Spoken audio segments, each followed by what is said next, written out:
various formats, including in the Nahuatl language until today. Psychological support, remote professional assessment, and guidance with confidentiality and tools for emotional well-being. Educational and training resources, information online courses, distant high school and undergraduate programs, and tools for academic and job skills development to enhance opportunities for our communities abroad. Muchas gracias a todos y todas ustedes y les deseo una muy buena jornada académica. Our sincere thanks for your generosity and wish you a very productive academization. Que tengan una espléndida jornada y muchas gracias a todas y todos. Muchas gracias, doctor Pulido. Bueno, y si les parece a los panelistas, la dinámica de la mesa consistirá en que yo lea la semblanza de cada uno conforme les vaya dando la palabra y les haga una pregunta y así nos vamos en un par de rondas, dejándoles un espacio de entre 10 y 12 minutos para responder a cada pregunta. En el caso de Andrew Seeley, acordamos que él iniciaría ya que tiene que atender a una delegación que le visita de México, por lo que le daremos un espacio para contestar un par de preguntas y poder retirarse y atender su compromiso. If the panelists agree, the dynamic of the session will be as follows. I will read each of your bios as I give the floor and ask you a question. We'll go through a couple of rounds this way, allowing each of you between 10 and 12 minutes to respond. Al final dejaremos un espacio para preguntas del público. Y bueno, sin más preámbulo, comenzamos con Andrew Seeley. Andrew es un viejo conocido de muchas batallas. Si mal no recuerdo, el último proyecto en el que trabajamos juntos fue precisamente el de los diálogos del Bicentenario de las relaciones México-Estados Unidos, que organizó la UNAM Chicago junto con el CISAN y con varias universidades del medio oeste de los Estados Unidos. Andrew es presidente del Migration Policy Institute, una institución global e independiente que busca mejorar las políticas de inmigración e integración a través de investigaciones basadas en hechos, oportunidades de aprendizaje y diálogo, así como el desarrollo de nuevas ideas para abordar cuestiones políticas complejas. Asumió este cargo en 2017 y también preside el Consejo Administrativo del Migration Policy Institute Europa. Andrew posee un doctorado en estudios de políticas por la Universidad de Maryland, una maestría en estudios latinoamericanos por la Universidad de California, San Diego, una licenciatura con honores por la Universidad de Washington en San Luis y un certificado en perspectivas estratégicas sobre gestión de organizaciones sin fines de lucro por la Escuela de Negocios de Harvard. Fue seleccionado como Andrew Carnegie Fellow para el periodo 2017-2018. Andrew, me gustaría que nos pusieras un poco en contexto qué es lo que estamos viviendo hoy en día en los Estados Unidos en materia migratoria. Cuando vemos como casos como el de Abrego García o la embestida contra las universidades, o bien la desmedida campaña mediática que vemos de Homeland Security, ¿frente a qué estamos? ¿Nos pudieras dar un panorama general y qué vislumbras en el mediano a largo plazo? Bueno, gracias, Alberto. Yo creo que estamos viendo un giro muy brusco en la política migratoria de Estados Unidos. No hay duda de que sí había una señal en el electorado de preocupación frente a lo que percibían como la apertura de la frontera. Yo creo que hay que reconocer que eso jugó un papel en la elección de Donald Trump. No sé si fue decisivo, eso lo podemos debatir, pero sí fue influyente. Y lo que es menos claro es si el electorado estaba listo para las otras medidas que ha perseguido la administración Trump. Y yo los pongo en algunos diferentes como canastas, ¿no? La primera canasta es lo que están haciendo en la frontera, menos visible porque los números llegando en la frontera son muy bajos, pero han eliminado las vías de acceso por CBP-1, ya no hay acceso al asilo en la frontera. Realmente no había desde la administración Biden, desde junio del año pasado, pero vi una forma de llegar a través de CBP-1, el app, y había una forma de llegar por algunas de las vías legales, como el programa del proceso CHNB, y eso se ha quitado. Y estamos viendo posible intento de militarizar una franja grande de la frontera muy cerca de la barda fronteriza, declarándolo un base militar. Eso no ha pasado todavía, pero ya se ha anunciado o se está circulando ya la cuestión logística de cómo hacerlo, que eso sería un cambio muy notable. Yo sé que mucha gente ha hablado de la militarización de la frontera. Yo siempre digo, hay que tener mucho cuidado con esa palabra, porque la militarización es cuando hay militares, ¿no? Y hasta ahora los militares han sido poco importantes en la frontera, ¿no? Ahora sí es una militarización si esto sigue adelante, ¿no? Entonces es una canasta. Otra canasta, quizás la más visible de esta administración, es la deportación de indocumentados, lo que llaman la deportación masiva. Hasta ahora no hemos visto una deportación masiva. Los números siendo deportados del interior son muy parecidos al año pasado, pero sí hemos visto un aumento, una duplicación más o menos de las detenciones de inmigrantes indocumentados, más o menos un 70% por lo que vemos en la cifra. Las cifras no son muy claras en este momento, pero lo que vemos, 70% tienen alguna incidencia criminal, no necesariamente una convicción criminal. Algunos nada más han sido arrestados. Y 30% no tienen nada. Y además, eso no pueden descifrar cuánto de esos delitos son delitos migratorios versus lo que son delitos de fuero común, ¿no? No han logrado hacerlo en gran parte porque es muy difícil detener a las personas identificar y detenerlos. Yo creo que es muy posible en el futuro si se aumenta.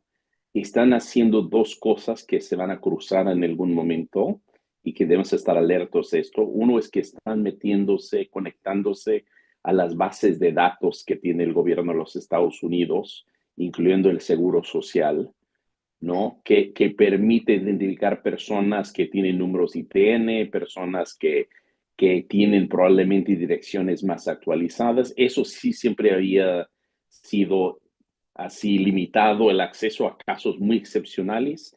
Esto sí es lo que decimos un game changer, un cambio de escenario, si es que pasa.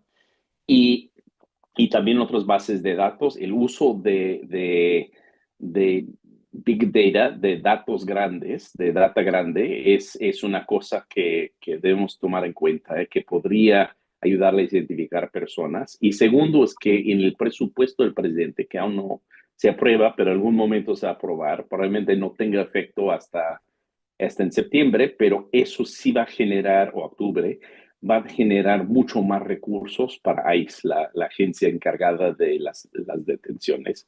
Y luego vemos como no tenemos muchas detenciones, están haciendo cosas como mandando gente al SECOT, usando el Alien Enemies Act, mandando gente a Guantánamo, haciendo cosas que están al margen de la ley, pero espantan, llaman la atención y espantan y causan bulla. Entonces, a diferencia, como no tienen los números, están logrando hacer otras cosas que les amplían las capacidades, pero más importante, les ayuda en lo mediático. Tercera canasta es que estamos viendo que están atentando contra las visas de algunas personas, las visas de personas que están legalmente presentes. Lo más visible, lo más numeroso han sido los estudiantes. Creemos que hay más de 1,500 estudiantes que les han revocado su visa o han hecho dos cosas distintas. Hay 200 o 300 que le han revocado la visa desde el Departamento de Estado. Los otros más bien han sido eliminados de la base de datos de ICE, que es muy diferente. No les han revocado la visa, pero más bien simplemente les dan de baja en la base de datos que chequen las universidades para ver si están en regla la documentación de los estudiantes sin avisar a los estudiantes ni a la universidad. Esto es una práctica más cuestionable. Ya parece que podría ser que se determina en las cortes que es ilegal, pero hasta ahora ha seguido. Y estamos viendo algunos casos de personas que se les niegue la entrada con visa de trabajo por alguna cosa en su teléfono o también su visa de turista. Entonces, yo creo que en esas canastas estamos viendo esfuerzos distintos. Y luego está la canasta de migración legal. Ahí todavía no ha habido intentos todavía de limitar el acceso a la migración legal, pero yo creo que habría que estar viendo por ahí. Y también, por otro lado, Trump de vez en cuando dice que quiere ampliar los canales legales. Entonces, ahí sí hay una confusión. Y podemos hablar más adelante de la respuesta de los tribunales, que creo que están por lo menos limitando algunos de estos esfuerzos parcialmente. Todavía no sabemos hasta dónde. Y también lo que viene al futuro, pero eso para quizás la siguiente ronda.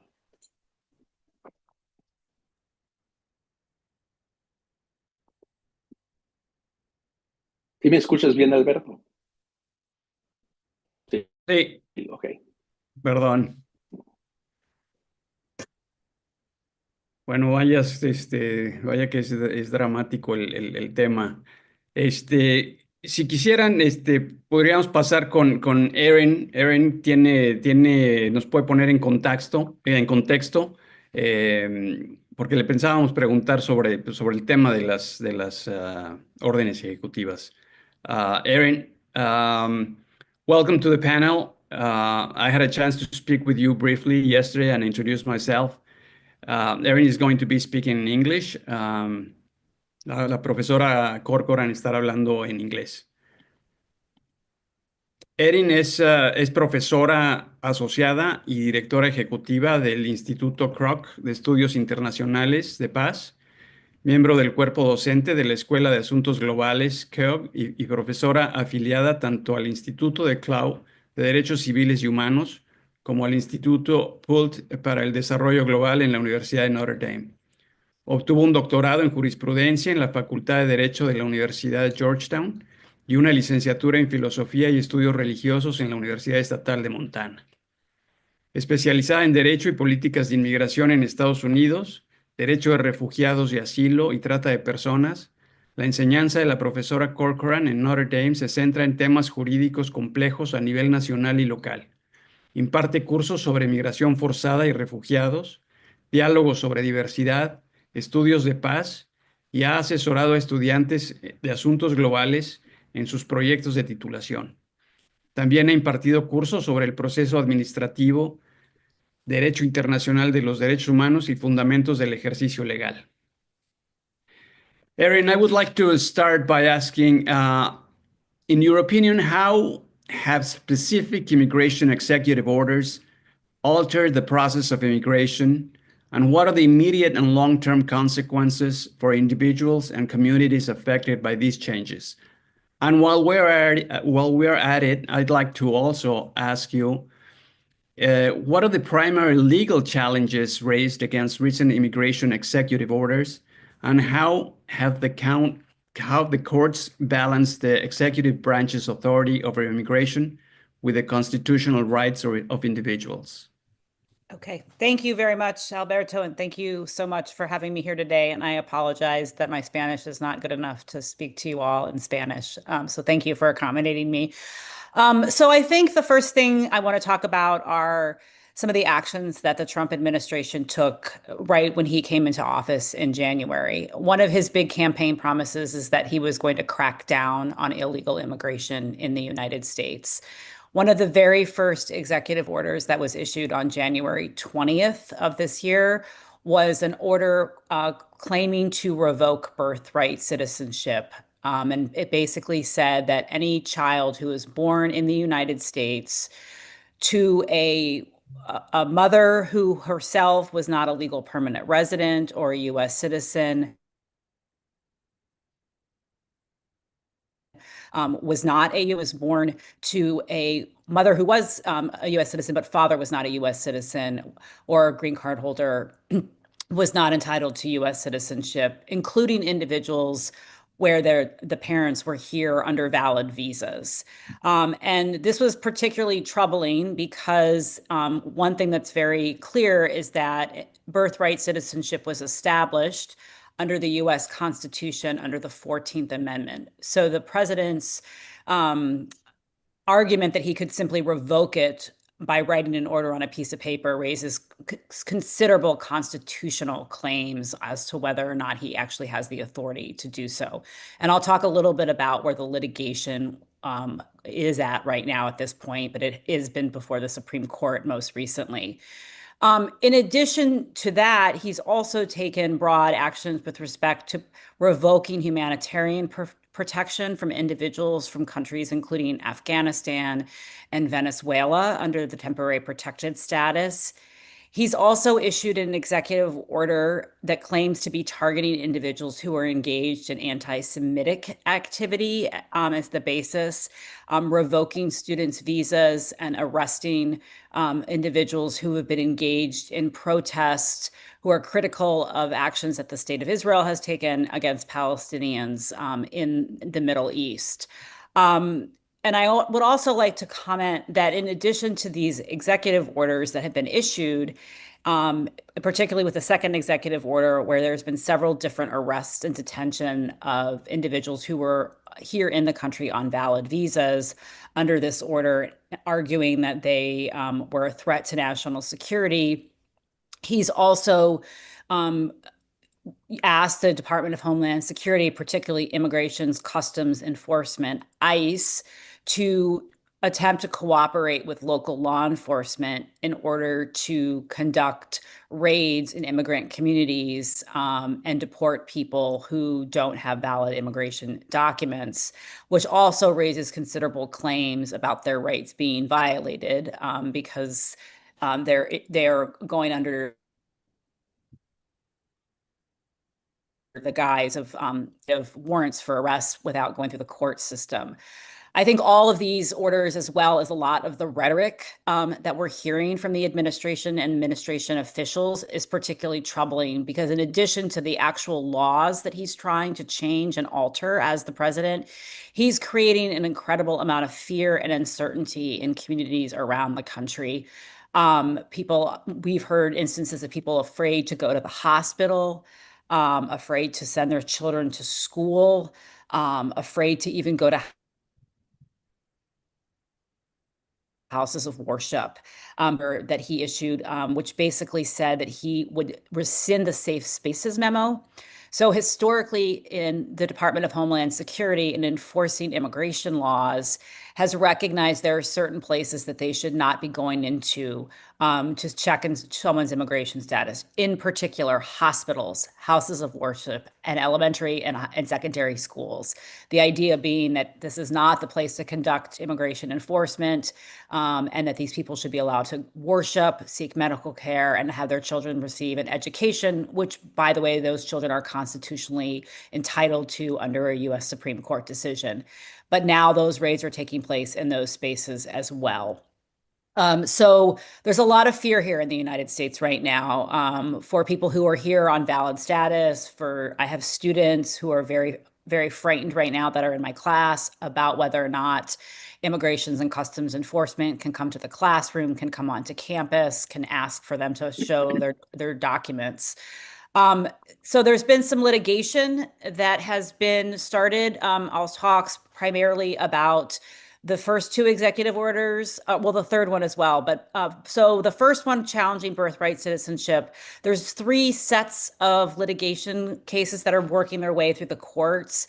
The state of Washington, the state of New Hampshire has filed, or ACLU on behalf of the state of New Hampshire has filed a lawsuit, and they're arguing specific harm to individuals who could be affected by this executive order, particularly women who are pregnant, whose children might be born here. And they're arguing that this executive order on its face violates the U.S. Constitution. The only way to change the U.S. Constitution is to actually have the House and the Senate and our legislative body, both of them through a supermajority, vote to change an amendment. And then it has to go to the states, the 50 states of the United States, and 3/4 of the states have to ratify that change. None of this process has begun. And so there's litigation just challenging his authority to do so. In all of those cases, the judges that have heard the cases put a pause on this executive order called a temporary restraining order, basically telling the administration that they could not go forward with this order until the courts actually made a ruling on whether or not this action was constitutional. The administration has challenged this temporary pause and argued that it should not apply to everyone in the United States. At the very least, it should only apply to the individuals that are named in the litigation. And that issue has made its way up to the Supreme Court. And the Supreme Court right now is looking at whether or not these judges can issue a nationwide pause, or they can only issue a pause in the jurisdictions in which the courts is residing over. And why that's important is, in order for a judge to issue this temporary pause, they have to decide, they have to make a finding. They have to decide whether or not the plaintiffs, the people bringing the lawsuit, would be irreparably harmed if they did not get the pause, if this executive order was not stopped. And which means that harm could happen to them before the case is decided that cannot be fixed. Second, they also have to show that there's a likelihood that they're going to succeed on the actual case before the court in order for the court to grant this extraordinary measure. And so in all of those cases, the court has found there would be harm, and the plaintiffs are likely to succeed on the merits of the case. So they actually haven't addressed the actual merits, but they are looking at it. So that is currently where that litigation stands. There's also been litigation that's being brought about the ability of the administration to arrest and detain students or green card holders. So in some cases, the students have a green card, like in Colombia, in the case out of Colombia. There's other cases like the woman from Tufts, whether she was on a student visa, whether or not their actions, if they were citizens, would absolutely be protected by the First Amendment, whether or not the immigration officials can arrest them and detain them for those kind of actions. And those cases are sort of on two tracks. So one track is whether or not their actions would make them deportable under immigration law, and also whether those actions would be protected under First Amendment. And so those cases are still making their way through the courts. In the case of the Colombian, he did have a finding before an immigration judge, in which the immigration judge did find that he could be deportable based on a memo that was filed by Secretary Marco Rubio, arguing his protests were just in general a threat to national foreign policy concerns, but did not provide any evidence to show how that would be the case. So we'll see. We'll have to still see how the federal court handles the First Amendment claims. And then finally, the litigation around the Safe Spaces memo. At least houses of worship have been exempt from being a place in which ICE can go in and do raids. They've been successful in getting that provision taken back. So that's basically where we stand right now. A lot of uncertainty. And I just will finally add, and then I'll stop, that the other thing that's been particularly challenging and extraordinary in this moment in history is that there have been instances, particularly in the case of the Venezuelans who were deported to El Salvador, to an awful prison. In one case, we know mistakenly, the administration has explicitly refused to honor and respect the orders by the judges in these cases. And so even when the court has ordered that the administration return the individual back to the United States for a hearing, the administration has fought that. And so one of the real concerns that we have is, even if the court comes out and supports the rights of these immigrants, it still remains to be seen whether or not the administration will respect the rule of law and respect the decisions that are made by our independent judiciary. Thank you. Thank you very much, Sharon. Now, if we can move on to Oscar Chacón. Oscar es otro viejo conocido de la UNAM Chicago, galardonado, como ya mencionó el director, en 2021 con el reconocimiento Alfonso García Robles, que, para quienes no lo saben, es la máxima distinción que otorga la Universidad Nacional Autónoma de México a quienes se han destacado en labores de defensa, protección o garantía de derechos humanos de las personas migrantes que se encuentran en condiciones de vulnerabilidad. Oscar es cofundador y asesor de estrategias en Alianza Américas. Fue director ejecutivo de 2007 hasta agosto del 2024. Antes, Oscar ocupó cargos de liderazgo en la Alianza Hardline para las Necesidades Humanas y los Derechos Humanos, con sede en Chicago, la Coalición del Norte de California para los Derechos de los Inmigrantes y los Refugiados, centro presente con sede en Boston y varias organizaciones de desarrollo comunitario e internacional. También se ha desempeñado en varios comités asesores para procesos nacionales e internacionales, incluido el proceso de consulta con la sociedad civil asociado al Foro Mundial sobre Migración y Desarrollo y el Foro Social Mundial sobre Migración. Óscar es un frecuente portavoz nacional e internacional sobre transnacionalismo, justicia económica, el vínculo entre migración, desarrollo, procesos de integración de migrantes, movilidad humana, políticas migratorias, racismo y xenofobia y problemas de la comunidad latina de los Estados Unidos. Óscar, la ciudad de Chicago, como muchos centros urbanos de este país, enfrenta retos significativos en materia migratoria, desde la recepción y atención de personas recién llegadas hasta la integración social, educativa y laboral de poblaciones migrantes en contextos marcados por la incertidumbre política, el racismo estructural y la falta de recursos suficientes. Estos desafíos demandan no solo respuestas gubernamentales, sino también un análisis profundo desde la academia, el pensamiento crítico y el trabajo constante de las organizaciones de la sociedad civil. En tu opinión, y un poco abonando también a lo comentado por Andrew, ¿cuál es tu percepción del momento actual y cómo has visto la respuesta de los gobiernos locales frente a este fenómeno? Bueno, primeramente, muchísimas gracias por la invitación. Para mí es un verdadero placer acompañarles, ser parte de esta conversación.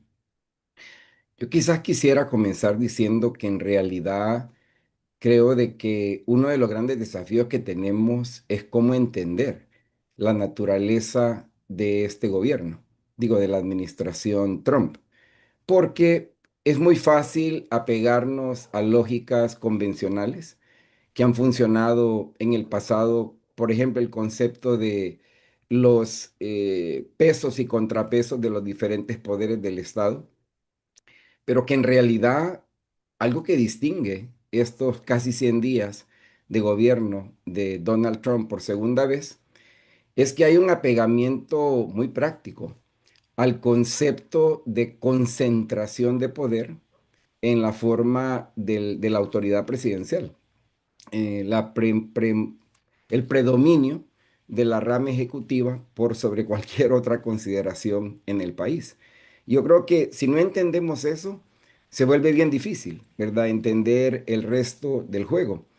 Y digo esto también porque al pensar en soluciones, viniendo particularmente de las ciudades y los estados, creo que el gran desafío es cómo pensar de una manera no convencional, porque estamos realmente navegando en aguas desconocidas, ¿verdad? Porque se ha vuelto muy obvio, para muchos todavía nos cuesta creerlo, de que en realidad el sistema de garantías que tenemos en Estados Unidos para garantizar el Estado de Derecho son sumamente débiles.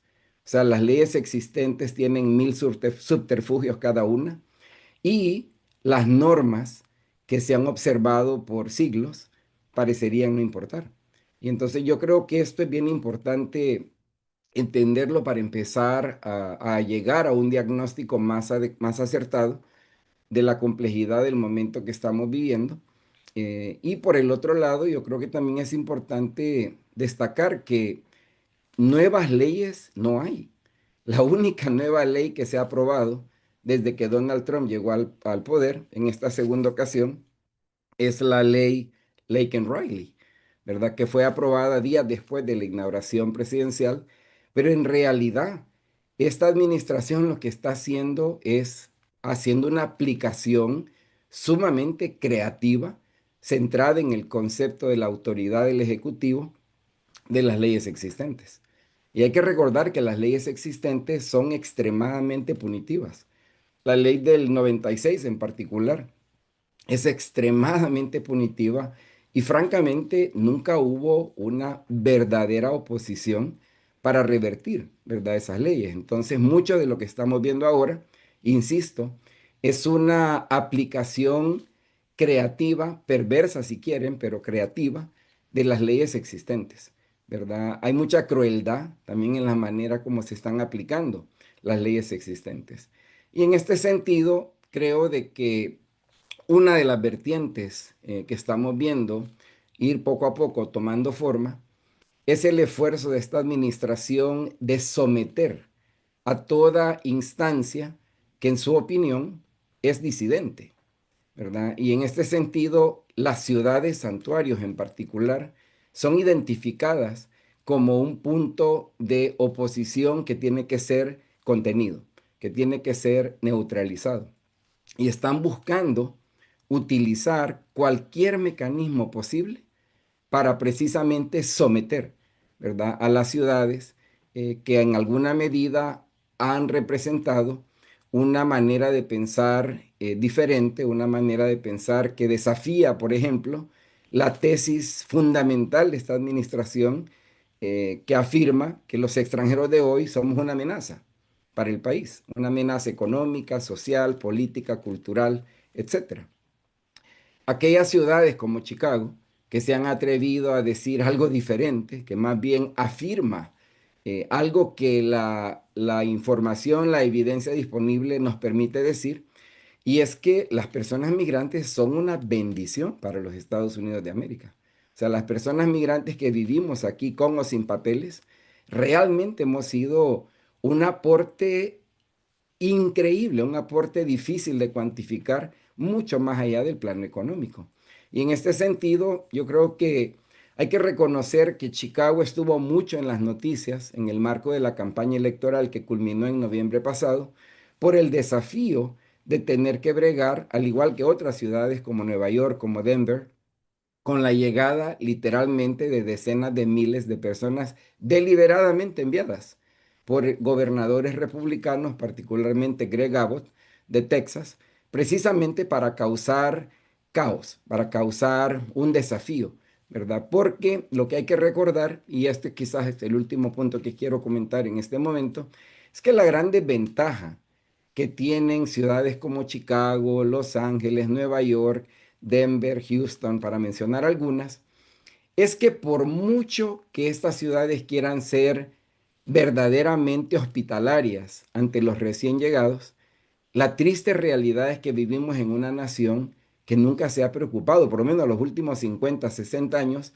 no se ha preocupado verdaderamente por aprobar leyes que garanticen el bienestar de las personas en campos claves como lo son la salud, la educación, la vivienda, la seguridad ciudadana. O sea, realmente no han sido temas prioritarios. Y por lo tanto, es bien difícil ser verdaderamente hospitalario con la llegada de recién llegados cuando tienes cientos de miles de personas en ciudades como Chicago que te van a decir muy rápido: oye, ¿por qué estás atendiendo a estos recién llegados? ¿Por qué les están dando incluso casa, aún así sea temporal, cuando a mí nunca me han hecho ningún esfuerzo por ayudarme? O sea, yo he sido también victimizado y nadie ha venido a decir qué podemos hacer por ellos. Entonces yo creo que esta es una debilidad estructural que tenemos como país, pero culmino simplemente señalando que ojalá que ciudades como Chicago y muchas otras como Chicago realmente se den a la tarea de explorar de forma innovadora cómo desafiar, ¿verdad?, esta autoridad presidencial, esta autoridad federal que parecería completamente ignorar la importancia de los otros poderes en una nación federada como lo es Estados Unidos, donde las ciudades y los estados también tienen sus propias constituciones que cumplir. Pero la verdad es que nunca hemos tenido que pensar en estas cosas. Y hay que recordar, por ejemplo, que ciudades como Chicago, pero no es la única, somos una fuente sumamente importante de recurso público en la forma de recaudaciones tributarias que terminan en las arcas del Tesoro de los Estados Unidos, pero nunca hemos tenido una manera de verdaderamente asegurar que haya un contrapeso en cuanto a respetar lo que una ciudad como Chicago, lo que un estado como Illinois quiera hacer en el campo precisamente de demostrar que esta población, que como dije, han sido una bendición, pueden ser mucho más si verdaderamente hubiera una política genuina de apoyo y de respaldo para estas poblaciones. Muy bien, Oscar, te agradezco mucho y tocas un punto interesante porque, bueno, me gustaría mencionar precisamente con lo que tocas de Chicago. eh, Tuvimos la oportunidad de llevar a la vicealcaldesa de Asuntos Migratorios, que como tú sabes, pues cargo nuevo que se creó muy a tiempo, bueno, quizá un poco tarde, pero bueno. Nos la llevamos a la UNAM a que tuviera reuniones con las distintas entidades que manejan los temas, que son muchas en la universidad. Y bueno, pues, se regresó con una visión muchísimo más amplia. Creo que bueno, ahí da para trabajar mucho. Y bueno, pues esto me da pie para presentar a nuestro siguiente panelista, un universitario. Bueno, con Bernardo también hay con Bernardo Méndez Lugo hay una larga trayectoria, una larga historia además de ciertas coincidencias personales. Ambos trabajamos en el Consulado de México en Chicago. No trabajamos juntos, pero bueno, estuvimos ahí. Bernardo es ministro del Servicio Exterior Mexicano en retiro. Estuvo adscrito en 4 consulados en Estados Unidos, Atlanta, San Francisco, Tucson y Chicago, y en Montreal, además de haber trabajado en la Embajada de México en San Salvador. Desde marzo de 2017 es director ejecutivo de la Fundación Promigrante América Sin Muros, AC, con sede en la Ciudad de México, y mantiene una red de voluntarios en más de 100 ciudades en una veintena de países, pero principalmente en los Estados Unidos, México y Centroamérica. América Sin Muros mantiene una activa relación de cooperación con el Instituto Binacional de Desarrollo Humano en Chicago. Bernardo es un conocedor de la problemática fronteriza trinacional con enfoque municipal en temas migratorios, ambientales, educativos y de empleo. Consultor en migración internacional y reinserción laboral post-COVID-19. Experto en la relación académica, económica y comercio exterior en Norteamérica y Centroamérica. Bienvenido, Bernardo. Bernardo, el fin último de esta mesa redonda es aportar elementos de utilidad para nuestra comunidad en los Estados Unidos como parte de los objetivos que nos hemos fijado como universidad a través de la plataforma UNAM Acción Migrante, que como lo mencionó nuestro director. ¿Cómo has visto tú este esfuerzo conjunto entre diplomacia, trabajo consular y academia? Muchas gracias por la invitación, Alberto. Gracias también al doctor Pulido y un saludo muy afectuoso a todos los panelistas e invitados esta tarde. Me parece que podemos hacer mucho más. Muy importante la firma del convenio UNAM Relaciones Exteriores de diciembre del año pasado y que se ha venido implementando en estos últimos 4 meses. Creo yo que teniendo la UNAM 5 sedes en los Estados Unidos, como sabemos, la más antigua, la de San Antonio, que el año pasado cumplió 80 años, es una presencia muy importante de la UNAM, y las otras sedes en lugares estratégicos como Chicago, que me tocó trabajar muy de cerca contigo, con el doctor Javier Laguna y con todo el equipo. Creo yo que si hablamos de cobertura en términos de temas diversos de interés a la comunidad, la UNAM, en el caso de Chicago, estamos hablando de una comunidad mexicana y latinoamericana quizás un poco mayor a 1 millón de personas. En el caso de UNAM Los Ángeles, también es muy importante lo que es el potencial de cobertura comunitaria, muy probablemente con una posibilidad de alcance hasta 2 o 3 millones de connacionales y una importante presencia de comunidades de El Salvador, de Honduras, de Nicaragua. Así que si reunimos las 5 sedes de la UNAM en Tucson y en Boston, estaríamos hablando de un potencial de un alcance directo presencial hasta de más de 5 millones de personas mexicanas de origen mexicano y latinoamericano. Creo que esta parte, con la experiencia de los programas de la UNAM, tanto en temas legales, en temas culturales, en temas diversos, quizás en este momento, de acuerdo con lo firmado y lo que se comprometió en este acuerdo de gran alcance. Creo que se pueden fortalecer todos los programas de tipo legal, de asesoría migratoria, de información legal. Creo que ya se inició esta parte de manera muy fuerte por el coordinador, que es el doctor Madrazo, y que nos acompaña en este conversatorio. Y la otra parte que es muy importante en este momento y que en el caso del convenio lo dirige la doctora María Elena Medina Mora, es el tema del apoyo psicológico, emocional, y que en ese sentido, pues los consulados, los 53, cuentan con una ventanilla de salud.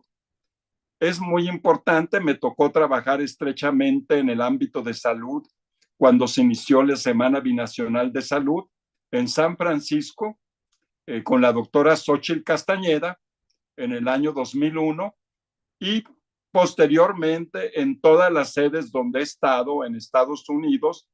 Ha sido muy importante el papel de la ventanilla de salud, en particular para la comunidad mexicana que no cuenta con un seguro médico, y creo que en este momento un área a fortalecer. Ya existen tareas importantes en el ámbito de salud mental, salud emocional, en las ventanillas de salud, pero creo que es un momento de fortalecerlo, tanto por la presencia de la doctora Medina Mora, pero creo que también no hay que minimizar la importancia que el canciller sea un médico psiquiatra, el doctor Juan Ramón de la Fuente. Creo yo que todos los elementos están dados para que en la pregunta que me haces de la vinculación academia, Secretaría de Relaciones, UNAM, académicos en general, creo yo que hay una serie de ventajas que permitirán que este convenio pues tenga mayor alcance en estos momentos tan frágiles, tan difíciles, de tanta incertidumbre. Creo yo que las 5 sedes de la UNAM, y también he comentado que es el momento también de agrupar a todos los egresados de la UNAM en Estados Unidos.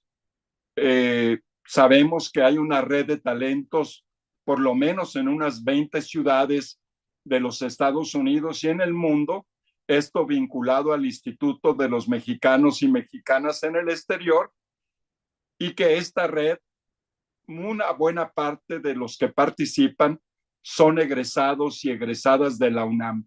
Así que creo yo que habría que nuclear a todos los egresados de la UNAM. Hay mucho médico, hay mucho psicólogo, hay mucho ingeniero, y que en sus respectivas especialidades, muchos de ellos trabajan en la academia, otros en grandes corporaciones, inclusive en corporaciones que tienen que ver con la parte de medios. Creo que toda esta riqueza académica y profesional va a ser muy importante hacer el vínculo de egresados con este programa de acción migrante de la UNAM y la participación de los 53 consulados, Alberto, y distinguido grupo de amigos y amigas que nos acompañan. Muchísimas gracias, Bernardo, muy valiosa tu intervención. Vi por ahí que todavía seguía Andrew, no sé si está todavía ahí, si quisiera hacer algún comentario para redondear. A lo mejor ya no está, Aquí estoy con un problema, un poco de problema de Zoom, pero aquí estoy, ¿eh? Andrew, No sé bueno, si no sé si quieres hacer un poco ir redondeando tu intervención con todos los elementos que se han aportado un poco. Eh, Vi que escribiste una pieza interesante, por ejemplo, de esta de entre amenazas arancelarias, la gestión de la migración es clave para la evolución de la relación Trump-Sheinbaum. O sea, un poco también, ¿cómo ves el panorama? Era la segunda pregunta. Mira, yo voy a sumarme a algo que dijo Oscar Chacón, que creo que sí la agenda de Donald Trump es una agenda de concentración de poder presidencial. Él no lo disimula, ¿no? Lo dicen sus asesores. Él cree que tiene un mandato para generar cambios, reformas grandes en el país que él lo puede implementar con la anuencia del Congreso y los tribunales y la sociedad. Yo creo que ahí hay que tener algunas dudas si va a seguir. Yo creo que estamos viendo a Donald Trump en su apogeo, en su momento más desencadenado, pero ya estamos empezando a ver algunas señales de que los contrapesos empiezan a funcionar. Y no sé qué tanto van a funcionar, pero empiezan a funcionar. El primer contrapeso es el contrapeso judicial, que las cortes empiezan a fallar en contra de la administración. Los temas más importantes aún no llegan a la Suprema Corte, pero creo que, o por lo menos no llegan en los méritos. Por ejemplo, detuvieron las expulsiones de más migrantes hacia El Salvador, pero sin tocar todavía un juicio en los méritos, ¿no? Entonces, ahí todavía falta ver qué va a decir la Suprema Corte en varios temas, pero mucho de lo que ha intentado Donald Trump en materia migratoria no está pasando, o lo que está intentando contra universidades, o lo que están tratando de hacer para cortar la fuerza laboral del gobierno, por ejemplo, están parados en las cortes, ¿no? Entonces, hace esfuerzos enormes, importantes, pero no necesariamente conlleva acciones que son contundentes. Trató de terminar el programa, el parol, por ejemplo, de los cubanos, haitianos, nicaragüenses y venezolanos. Eso también está amparado en las cortes en este momento, ¿no? Entonces, la visa humanitaria de los que habían entrado con este proceso para esas nacionalidades que habría permitido deportar a esas personas, también están parados. Entonces, mucho de lo que está intentando hacer, él siente que tiene un gran poder, pero está limitado por las acciones de los tribunales. Y vamos a ver hasta dónde, quién gana y hasta dónde la Suprema Corte está dispuesto a acorralar sus poderes. Pero la contrapeso judicial es uno. Segundo contrapeso es la economía. Se metió en una guerra arancelaria con todo el mundo. México salió un poco mejor librado que otros países, aunque depende mucho cómo termina la negociación en temas de autopartes, pero hasta ahora ha salido más o menos bien en esto, pero sí tiene una guerra férrea contra China y guerras contra Europa, contra Japón y Corea y casi todos los países que solo tienen pingüinos, ¿no? Entonces ahí sí, pero está generando una caída en la bolsa, una caída de confianza hoy subió, pero en general si ves desde su inauguración ha sido una caída generalizada, puede ser que repunta todavía, pero digamos empieza a escurecerse el futuro económico del país. Y eso es un contrapeso muy real, y sobre todo para la administración republicana que llegó con la promesa de un candidato multimillonario que iba por lo menos a saber manejar la economía bien, ¿no? Y hay gente que son fieles a Donald Trump, pero hay otros que votaron por él pensando que como empresario exitoso iba a tener capacidad de manejar la economía. Si no puede hacer eso, ya le empieza a generar problemas reales, ¿no? Y eso lleva a la tercera parte, que son los contrapesos políticos, ¿no? Empezamos a ver voces en el Partido Republicano, en la coalición de Donald Trump, que empiezan a cuestionarlo, ya todavía no enfrentado con él, con la excepción quizás de la senadora de Alaska, pero en general son más cautelosos los políticos republicanos, pero empiezan a mostrar un poco de preocupación, sobre todo por la cuestión económica, pero también por algunas decisiones que les parece y quizás al margen de la ley. Y entonces empezamos a ver algunos quiebres, empezamos a ver una reacción de sectores del público, incluyendo, por ejemplo, las universidades que están reaccionando frente a algunas medidas, las agencias que están perdiendo su fondeo. No hemos hablado de esto, pero un gran tema que también afecta a los migrantes en Estados Unidos es el recorte de fondos para muchas organizaciones en todo el país que atienden las necesidades de las jóvenes migrantes. Pero también hay un contrapeso en demandas, y empezamos a ver una caída en la popularidad de Donald Trump en las encuestas. Entonces, el contrapeso judicial, contrapeso económico, contrapeso político, público, esos tres están en acción y hay que ver, yo tengo la impresión de aquí a 3 meses vamos a ver un Donald Trump un poco menos fuerte, no sé qué tan menos, puede que ser que se va lidiando, que sigue con fuerza, puede ser que cae mucho, no sé, pero eso afecta, yo creo que va a tener mayores herramientas en el tema migratorio, sobre todo en la detención y expulsión de migrantes indocumentados, pero a lo mejor tiene menos capital político y menos coalición que lo apoya y menos confianza de los tribunales. Y esos va a tener más dinero para ICE, va a tener más información de la gente, por ejemplo, por las bases de datos, así que más capacidad, y así en todos los temas, ¿no? Que vamos a hablar, pero al mismo tiempo los contrapesos empiezan a imponerse, y creo que hay que ver cómo termina ese equilibrio a final de cuentas. Puede ser que el presidente que vemos tan fuerte y con una agenda tan agitada en este momento termina no siendo una persona que genera tantos cambios como él piensa que va a generar. Y en este tema migratorio que nos toca el día de hoy, no sabemos qué va a ser el saldo, pero tengo un poco de presentimiento que muchas de las grandes declaraciones que han hecho van a terminar siendo mucho menos grandes, mucho menos fuertes de la realidad de lo que parece por todos estos contrapesos. Pero bueno, todo puede pasar, ¿no? Tampoco hay que confiar demasiado en quien predice en este momento porque no sabemos, pero sí sabemos que va a haber mucho más. Él va a ir ganando capacidades por un lado y los contrapesos van a ir creciendo por otro lado y hay que ver dónde termina el equilibrio.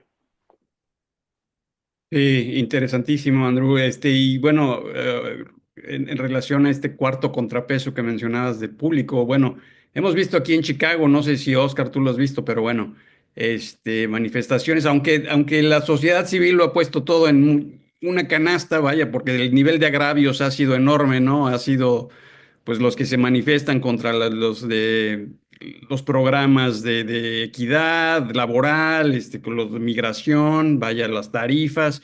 Entonces, bueno, es un cóctel, pero el nivel de movilizaciones que hemos visto en Chicago, yo desde que estoy aquí en 2007 no lo había visto. Se avecina también una marcha el 1 de mayo que están anunciando de migración. No creo que vaya a tener los niveles que tuvieron las movilizaciones del 2005, 2006, pero veamos, el nivel de agravio es brutal, ¿no? Entonces, vamos a ver qué sucede, ¿no? Tu opinión, Oscar, ¿cómo ves? Yo creo de que sin duda alguna hay razones de sobra para protestar por todo lo que esta administración ha intentado llevar a cabo. Hay que recordar que hay una serie de financiamientos no solamente relevantes para poblaciones migrantes, sino relevantes para la sociedad estadounidense en general, que generan indudablemente mucho temor, mucha incertidumbre.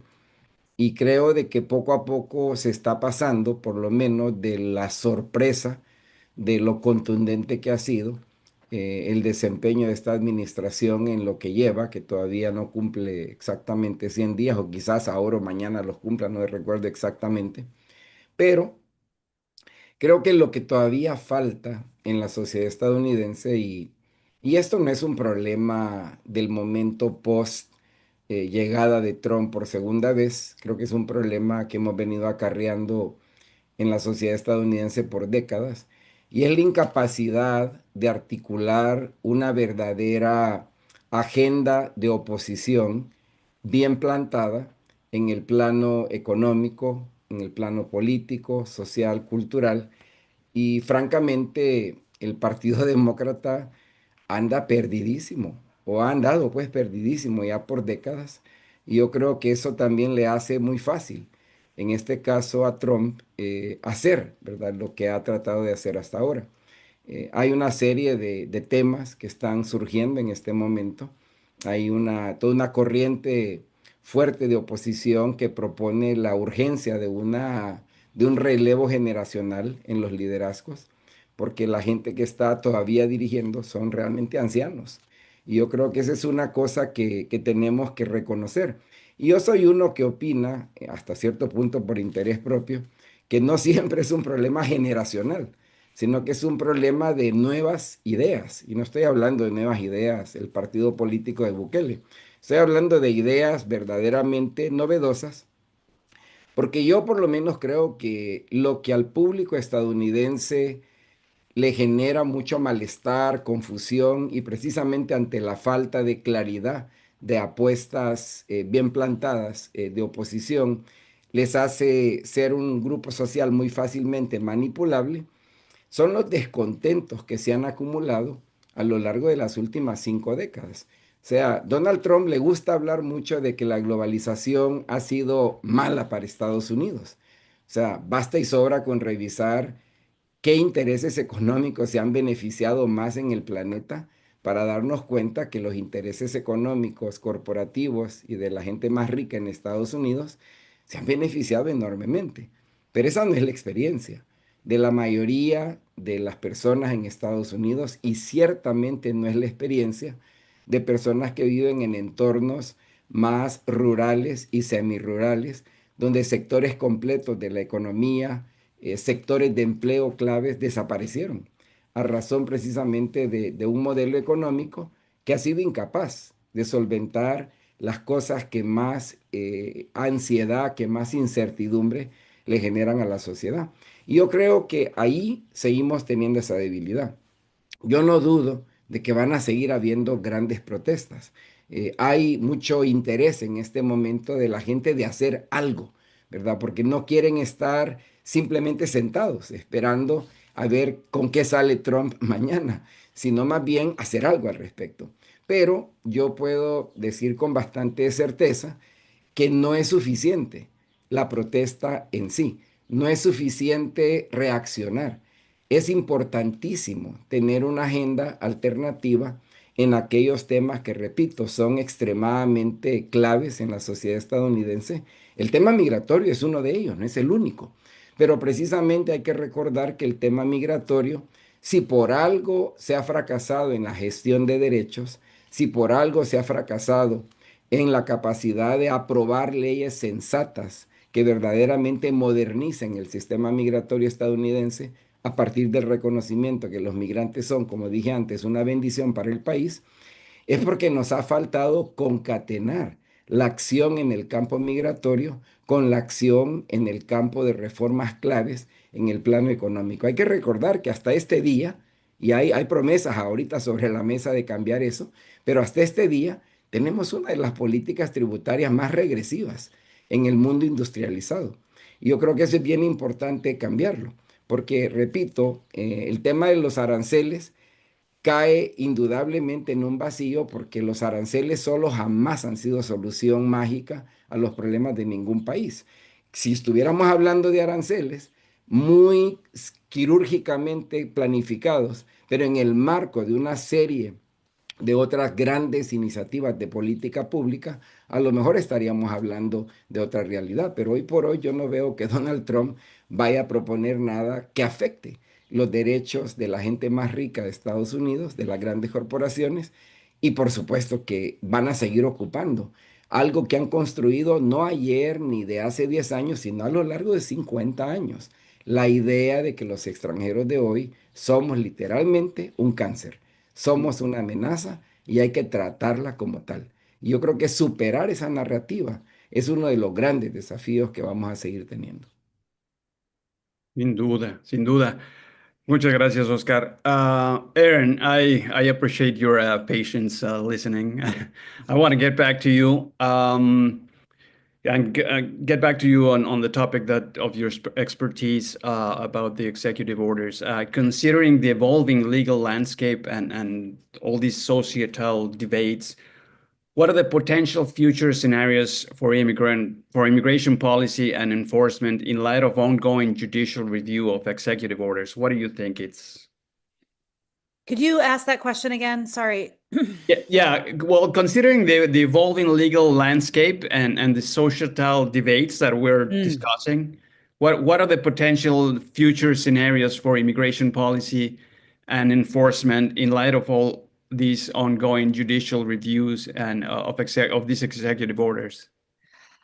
I mean, I think that I think that immigration enforcement is going to probably get more strong. I mean, and I think in ways that I find particularly upsetting. So I just recently read about an incident in Montana, actually, where I went to college, which was about there's that area now 100 miles south of the border in which an Amtrak train was stopped by ICE agents, and they entered the train with guns and asked everyone on the train to produce identification and proof of being able to be in the United States.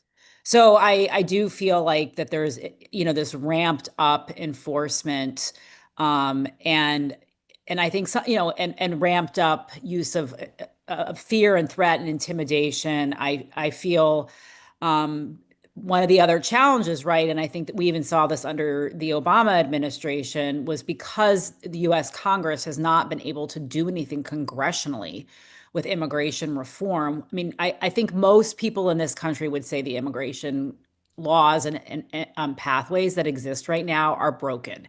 They're not responsive to the economic needs of this country. They do not even support family unity in any meaningful way. And there are not very many legal pathways to bring people here. And so you often have people choosing to come here or feeling compelled to come here without a legal mechanism, because there are not legal mechanisms.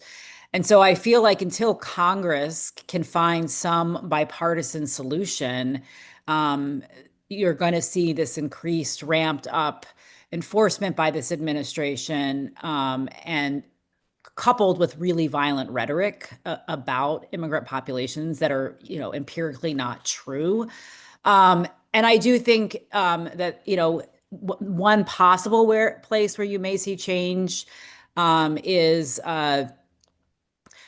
in reform is if the lack of immigration really starts to hurt the U.S. economy in ways that is measurable, which will be hard to see because there's been so many changes economically in the U.S. with tariffs and all of those kind of things.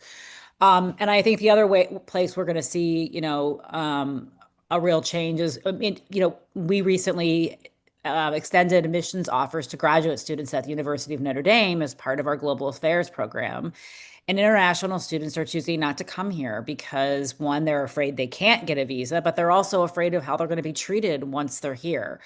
So, I mean, unfortunately, what's not before the judiciary right now is the ways in which immigrant communities are being targeted, the ways in which their status is being arbitrarily revoked. And we're not seeing any legal challenges at the current moment of the use of law enforcement, local law or state law enforcement, to carry out immigration laws. We've seen litigation on this in the past, particularly in this case of Arizona. But what we haven't seen those issues make it to the court. And so I do have concern about the safety for immigrants and also the ability for this country to prosper economically and intellectually, because immigrants are the backbone of this country and they bring so much value to us. So yeah, it's unfortunately a very bleak picture I see right now, unfortunately. Yeah. Well, thank you, Erin. Quisiera pasar con Bernardo, una segunda pregunta, Bernardo. También en función de tu experiencia, ¿cómo es el papel que han jugado las organizaciones comunitarias y qué otras formas de organización efectiva vislumbras para contener la andanada de medidas que salen un día sí y otro también desde la Casa Blanca? Muchas gracias, Alberto. Mira, en términos de lo que son las organizaciones civiles en México, creo yo que en términos generales, una buena parte de las capacidades de albergues están en asociaciones civiles. Esto por la llegada de migrantes, tanto del sur, desde Tapachula y de la parte sur del país, como de los que llegan a la frontera sur de Estados Unidos, frontera norte de México. Debo reconocer el papel de la red Jesuitas de albergues y otras redes de carácter religioso, como escalabrinianos. Lo mismo en la Ciudad de México, es lo que se refiere a la parte de albergues. También hay asociaciones civiles, como en el caso de Tijuana, lo que es Espacio Migrante, que es una organización pequeña, pero muy empática y con mucha vinculación con las organizaciones de San Diego y de Los Ángeles.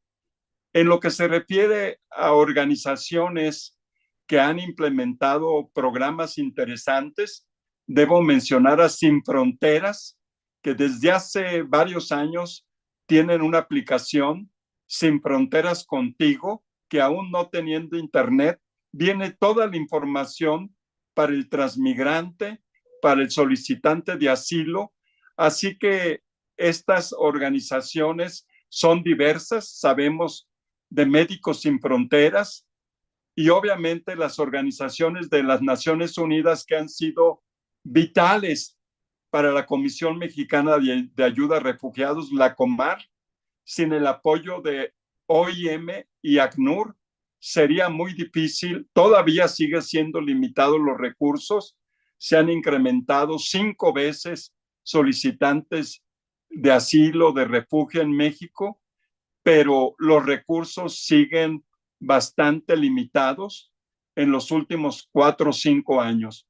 En lo que se refiere a las organizaciones en Estados Unidos, mi experiencia más reciente ha sido en Chicago, tanto con el Instituto Binacional de Desarrollo Humano, que ha desarrollado políticas de emprendimiento para migrantes, pero también un centro de bienvenida para migrantes, y he estado también activo en las conferencias binacionales para Dreamers, jóvenes soñadores. La última se llevó a cabo aquí en la Ciudad de México ahora en este mes de enero, donde hubo una vinculación con el Poder Legislativo, Cámara de Diputados, y también una estrecha vinculación de los jóvenes Dreamers con las autoridades de la Secretaría de Relaciones Exteriores.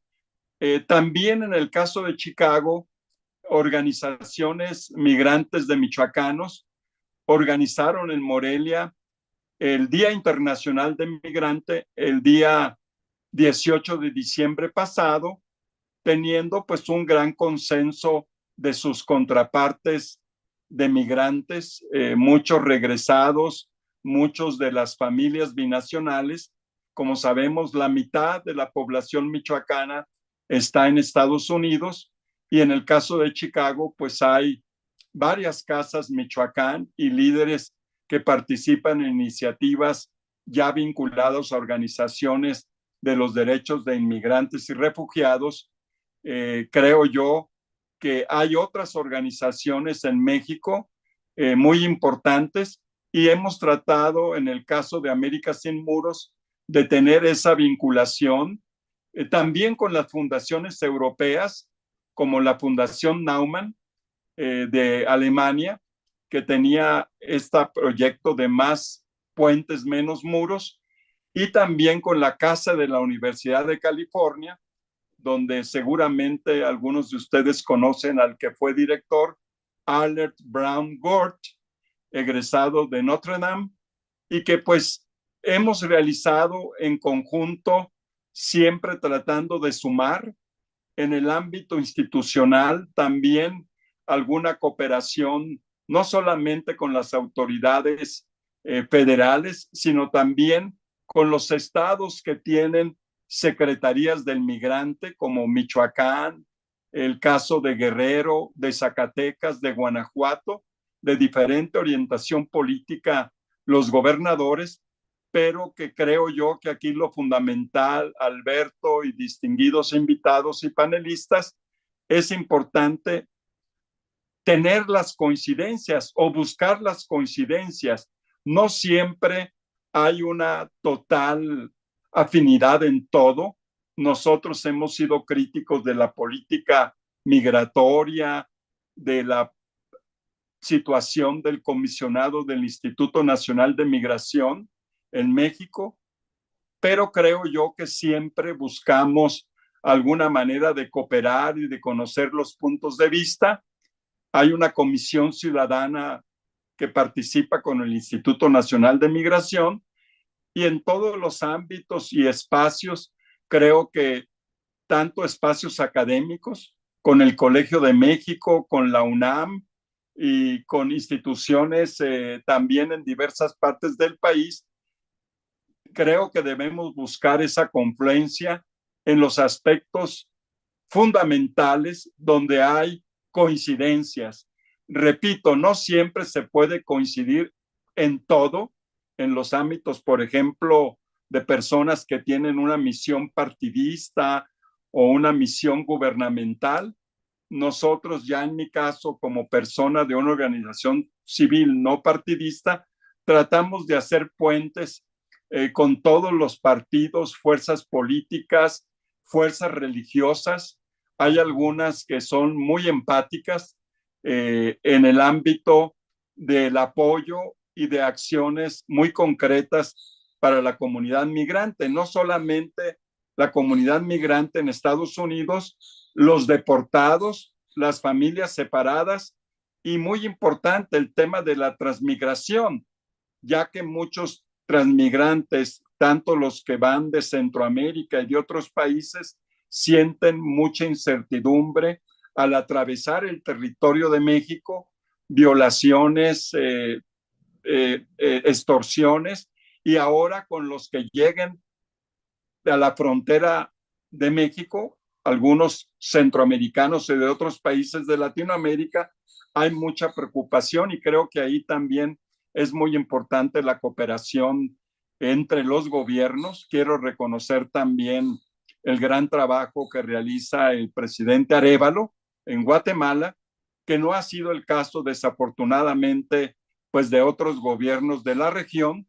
Sí reconocer también la hospitalidad de más de 500,000 de nicaragüenses en Costa Rica, que como decía Oscar, en este caso son claves y fundamentales en el desarrollo económico, que ha tenido en los últimos 2 años un crecimiento de 3.5 del Producto Interno Bruto, pero un crecimiento poblacional apenas del 1.1. Así que esta visión regional y de cooperación regional, no solamente de gobierno, sino de organizaciones civiles y de academia, creo que este ejemplo de la UNAM debería ser, digamos, replicado por la Universidad de San Carlos en Guatemala para sus comunidades, la Universidad Nacional del Salvador, las universidades jesuitas conocidas como UCA en Nicaragua, en El Salvador. Creo que hay mucho que replicar de esta experiencia de la UNAM y que puede ser muy importante para el desarrollo de políticas migratorias positivas, humanitarias, tanto para el migrante en Estados Unidos, el que sea deportado y los que están atravesando y transitando por México, ya que muchas partes de nuestro territorio pues es realmente de alto riesgo, Alberto. Muchísimas gracias, Bernardo. Bueno, y creo que se redondea mucho la conversación. Creo que hay mucho que seguir conversando de esto, pero bueno, yo le quiero agradecer ahorita a los paneles por sus intervenciones y sí quisiéramos dejar un espacio abierto para preguntas del público. No tengo registradas ahorita todavía el público que nos está viendo en vivo en Facebook, pero yo quisiera a los invitados que tenemos en la sesión de Zoom, si tienen alguna pregunta, if you have any question for Erin o algunos de nuestros panelistas sobre alguno de los temas que quedaron pendientes. Hay muchos pendientes, pero bueno, si quisieran dirigirle la pregunta y a los presentes que están aquí, invitarlos si tienen alguna pregunta, nada más presentarse la organización que representan. Jorge, por favor. Bueno, primero que nada, muchas felicidades a los panelistas. Ha sido una jornada sumamente enriquecedora. Y tendría yo, antes de que se nos vaya a ir, una doble pregunta para mi querido amigo Andrew Zilli.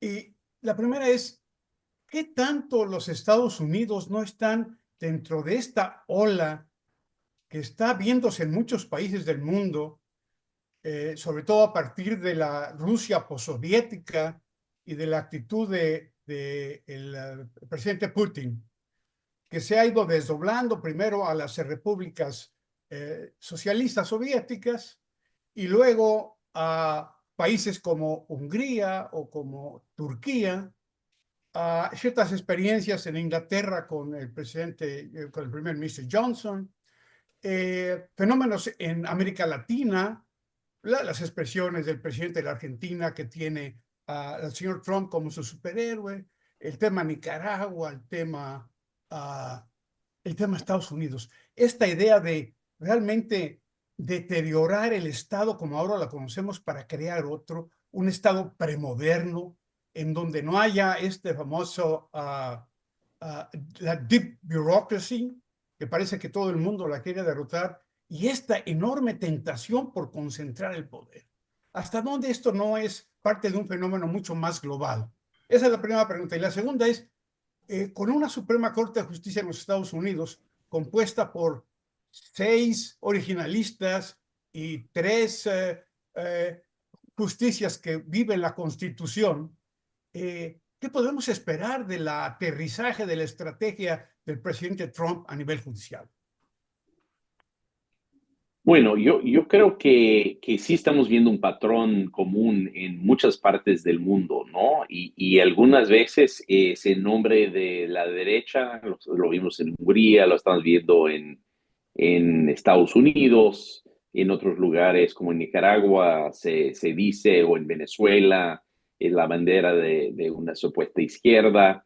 En algunos lugares es un grupo islámico, como en Turquía o en Israel, un grupo judío, o en la India, un grupo que es hindú, ¿no? I mean, tiene muchas caras distintas, muchas ideologías, pero un patrón muy común, ¿no? De una sociedad que se harta, como tú dices, ¿no? Justamente porque él se harta el gobierno ya no les da, las circunstancias no avanzan, las desigualdades acrecentan y al final pierden la confianza en el gobierno, en los contrapesos liberales de la democracia liberal, y confían sus aspiraciones en una persona mesiánica que les promete cambiar, romper el sistema que no funciona, el sistema esclerótico, y que van a avanzar, y ellos enarbolan el cambio, ¿no? Ya no confían en las instituciones ni el Estado, sino en mí como la persona que va a poder romper los lazos que nos están deteniendo. Y todos tienen un poco de nostalgia también, ¿no? Todos tienen un elemento de regreso al pasado, ¿no? En el caso de Putin, sutil, sin decirlo nunca, pero sutil hacia tiempos soviéticos, ¿no? Un momento en que estábamos mucho mejor, ¿no? Y que voy a contener todas esas fuerzas. El diagnóstico también común, que lo que prohíbe los avances es una burocracia que está esclerótica y que ya no tiene tus intereses, pero también una fragmentación del poder, ¿no? Y que yo llego para poner el orden sobre esta fragmentación, ¿no? Y bien, a mí eso pasa de país en país. Yo creo que la diferencia es si existen contrapesos. Mira, uno podría decir que López Obrador tenía algunos de estos elementos en México también, ¿no? Pero en México, mira, a pesar de todo lo que dicen muchos, y sí hay cosas, a mí viene una reforma judicial que es cuestionable, muchas cosas, pero al final el hecho que no hay reelección y que eso está muy adentro del sistema político y la conciencia ciudadana, dejó que a final de cuentas hubo una transición, ¿no? Hay que ver en Estados Unidos si Donald Trump termina siendo Vladimir Putin o es una persona que trata y tiene muchas de las mismas cualidades, pero en un contexto distinto no logra romper los contrapesos.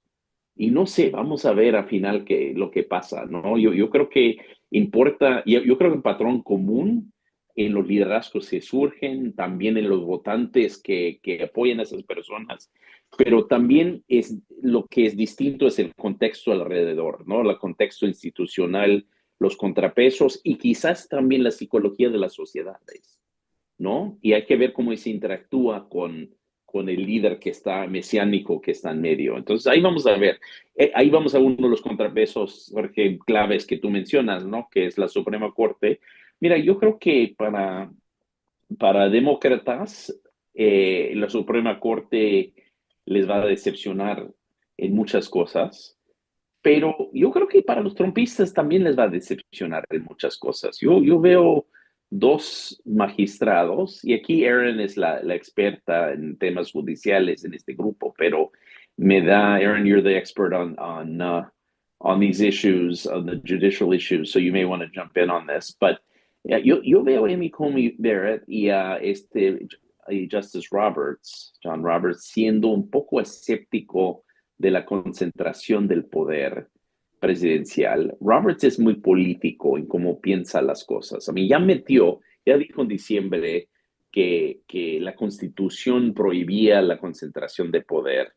Yo creo que él está tramando un poco, viendo que es el momento para empezar a fallar en los casos que permiten que vayan marcando los límites del poder excesivo. Y mira, van a dejar que Trump haga cosas que muchos demócratas no les va a gustar, eso sin duda, pero tengo la impresión que también cuando empiezan a llegar a los casos por los méritos, todavía no han llegado con todo el proceso, los casos, han llegado por temas más de procedimiento, ¿no? A la decisión de la Suprema Corte. Pero mira, si quieren la señal más clara, y Erin me puede corregir, pero la señal más clara para mí era el viernes en la noche. Los magistrados de la Corte Suprema no son pollitos, no son jóvenes así desmadrosos que andan el viernes en la calle con su chela, ¿no? Estos son señores que deberían estar descansando un poquito después de una semana larga. Y el viernes en la 1 de la mañana emitieron un fallo que prohibió que enviaran a un grupo de migrantes a El Salvador sin proceso. No pusieron mucho, no fallaron en los méritos, no se pusieron en argumentar así los detalles, pero dijeron, aguas, no hagan esto, ¿no? Y esto sí lo prohíbo. Todavía no nos metemos al tema, no les decimos que nunca, no les decimos cómo, pero no lo hagan, cabrones. Perdón, que mi comentario, mi español a veces me sale muy folclórico, pero no lo hagan, señores, ¿no? Sí, no lo hagan, ¿no? Esto, aguas, ¿no? Hasta aquí. Yo creo que hay que ver cuando ya el mérito del caso llega, donde no sé qué van a hacer, pero me da la impresión de que hayan tenido el apremio, el apuro, la decisión. Eso no fue fácil, armar una decisión un viernes en la noche, ¿no? Alguno ha de estar en su cama ese momento, ¿no? Cuando estaban hablando para empezar a tomar decisiones. No, esto sí habla de una cierta urgencia de marcar límites. Y yo creo que regresando al primer punto, el primer comentario, Jorge, yo creo que sea un patrón común y al final veremos cómo si el contexto limita o no los impulsos hacia la autocracia. El instinto está ahí, desde luego. Mira, yo no estoy diciendo nada que Trump no está de acuerdo. Trump feliz de decir, yo soy por mano de Dios, ¿no? Que casi me dispararon, Dios me salvó. Yo estoy aquí para salvar a la República, ¿no? Yo soy la persona que lo puede salvar. Él está convencido de eso. Hay que ver si el público está de acuerdo, si las instituciones da para que esto se ocurra o que van limitando su concentración del poder. Hay que ver. Gracias. Andrew. Erin, would you like to jump in? We just need you to just tell me a little bit about I know you're talking about the Supreme Court. Andrew is going to word it perfectly for you. Sure. Since I do speak a few words of English, let me say what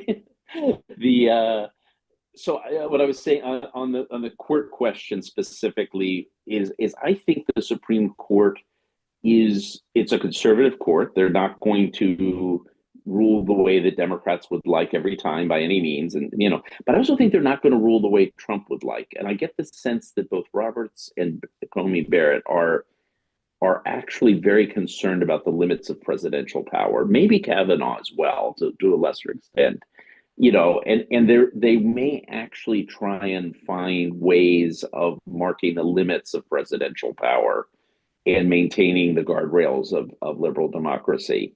you know, it won't be on every issue. Roberts is very political in how he thinks about this. And I think they have not really gotten into the merits of cases yet, but I think they're looking, I get the sense he's waiting. The decision on Friday, I think, was a warning sign where they were really worried. They haven't ruled on the merits, but they said, don't do this until it goes through the procedures in the lower courts, and we'll eventually rule on this. Don't do it now, though. Be careful with what you're doing. This is a first shot across the bow. Not easy to get a bunch of justices together on a Friday night to do this.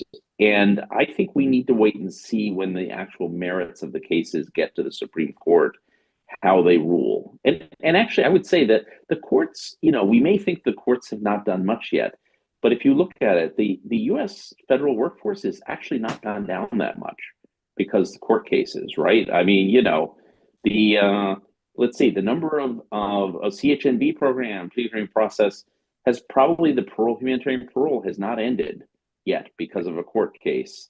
The lots of people who might have been deported are not being deported. A lot of people now who were actually taken out of the registry, the ICE registry of the CVIS database that ICE has on student visas, are staying in the country because the courts have ruled in their, you know, the courts are playing an actually very active role. We have to see when it gets to the Supreme Court what the contours of the limits are, but there are some limits. I don't know. What do you think, Erin? Well, I mean, I think what I often also think that what's really also at stake, besides the actual merits of each of these cases, is just sort of the institutional integrity of the judicial branch. And so, you know, I agree with you that Roberts is very political, can be very political, and tends to be a conservative judge. But I do think where you see him kind of assert himself is when he's really concerned about just the integrity of the court itself as an institution. And, you know, even the tweet that he made in response to allegations of Trump trying to argue that a judge should be impeached because he didn't like the decision, that he felt that he sort of needed to assert himself. And that's, you know, that's not how not how we deal with stuff. We go to court and we appeal stuff. We don't impeach judges. So, and I think oftentimes when the court does get involved in immigration issues, it's often related to separation of powers concerns within either horizontally or vertically, right? So in cases like whether or not states like Arizona can pass immigration laws and enforce immigration laws in their state, the court was, this was the Roberts court, but the court was concerned about, you know, what was in the executive, I mean, what was federal and what was state. And so there was a separation of powers, you know, I think in that content. And also when the courts are concerned about too much power within the executive over immigration, or what Congress means when you have these sort of institutional battles, that's where I think the court really does tend to insert itself. So I think you're right. We may not always, or people may not always agree where they come out on the merits, but I do think that's where we see the most sort of judicial intervention. And I do think the Friday decision was extraordinary because partly from a procedural perspective, they were not the lower courts had not ruled on the temporary restraining orders that the ACLU filed in multiple jurisdictions immediately after they got word, right, at these Venezuelans being deported. And so in some ways, from a procedural perspective, some could argue that that decision was premature. I think what it signals, though, is there was a real concern that if they didn't intercede immediately and send a message, it's one thing for Trump to call for the impeachment of a lower court judge or to defy a district court judge order. It's another thing for him to go head to head with the Supreme Court. So I think that's right, that the court is really concerned about making sure that they're understood as a co-equal branch of power, and that they are the final interpreters of the law. The only thing I would add is I do think in some of these cases, like, for example, like in the birthright citizenship case, I could also see the court not addressing the actual underlying merits of the case.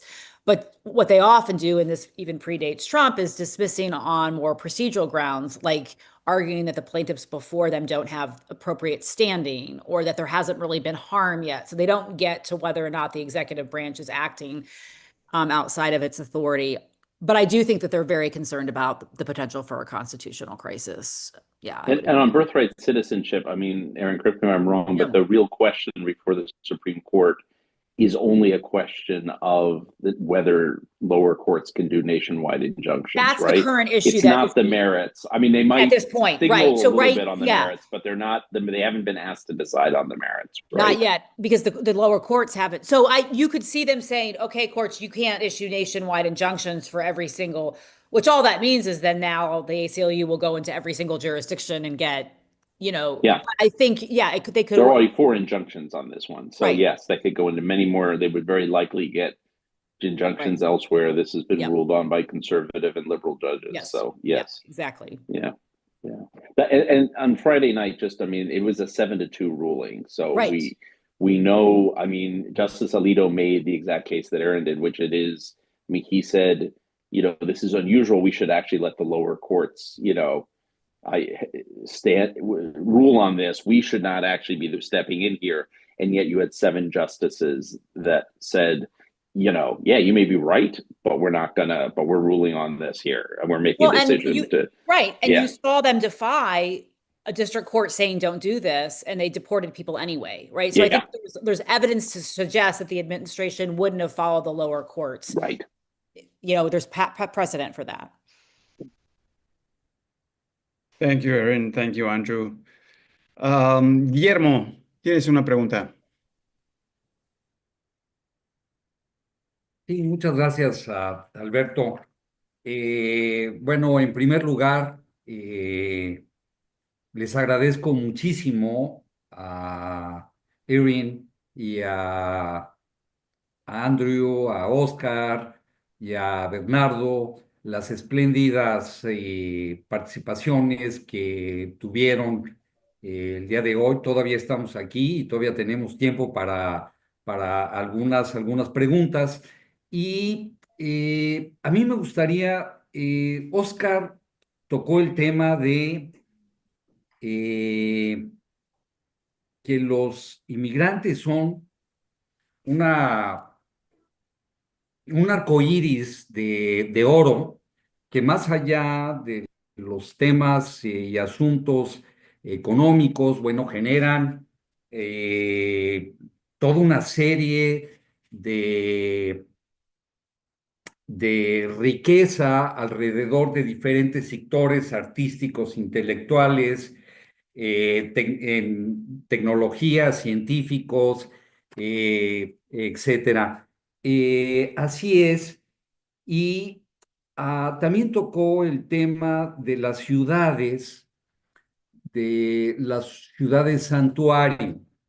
Creo que son 14 ciudades en los Estados Unidos que son ciudades santuario. No estoy seguro de esto.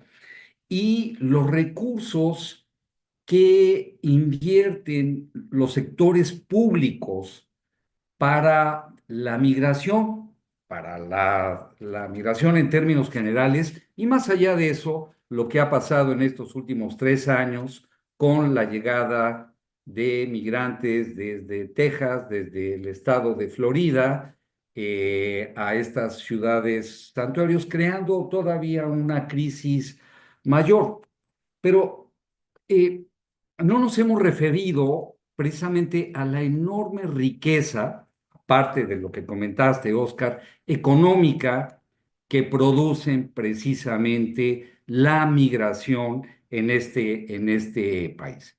La riqueza que no solamente resulta, por un lado, en remesas para sus países, sino la riqueza que se genera en este país, que es la mayor, ¿sí? Mucho mayor de la que va en las remesas. Entonces, ahí la pregunta es, ¿dónde se encuentra el sector privado de este país, que es beneficiario finalmente de esa riqueza?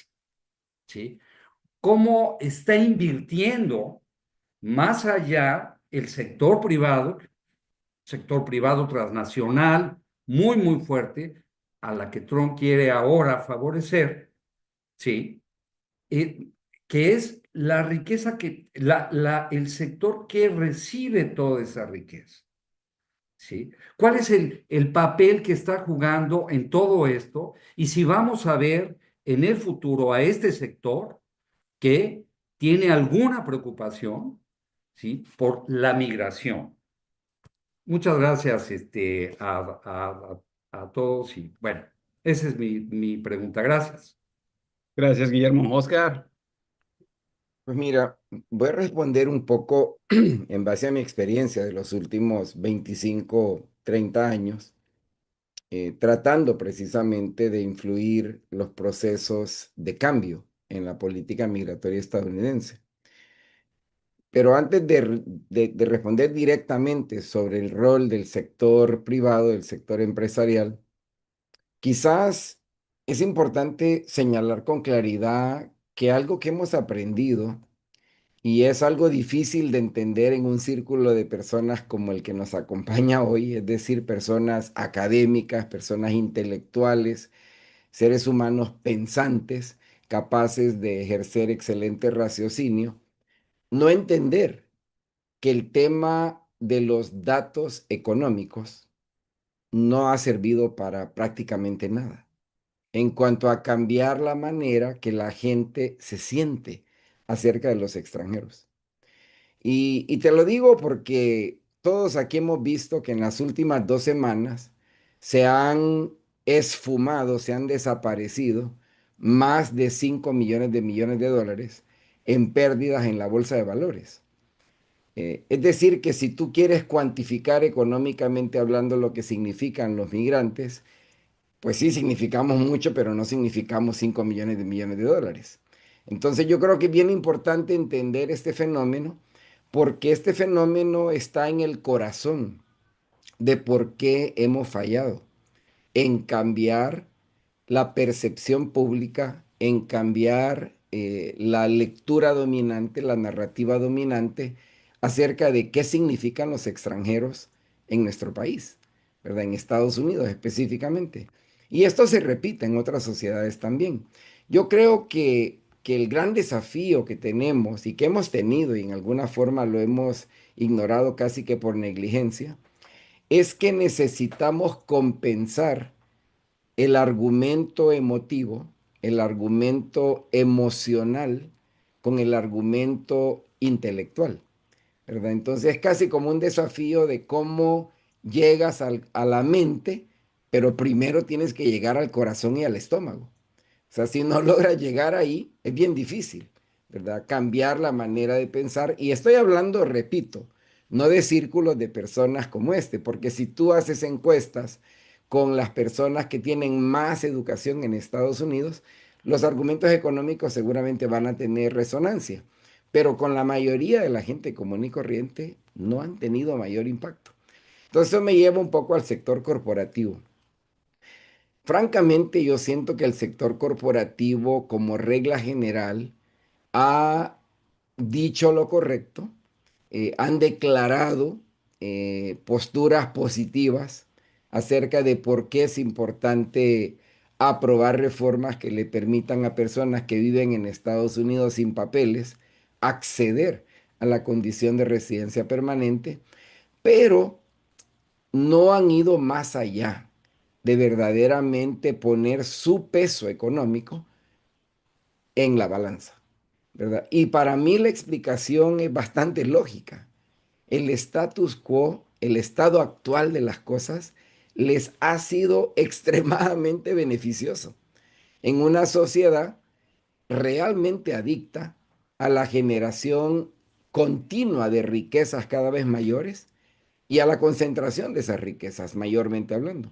Entonces, yo siento que el sector corporativo, repito, ha dado declaraciones positivas. Tú puedes encontrar una cantidad de declaraciones positivas de la Cámara de Comercio de los Estados Unidos, de diferentes ligas empresariales.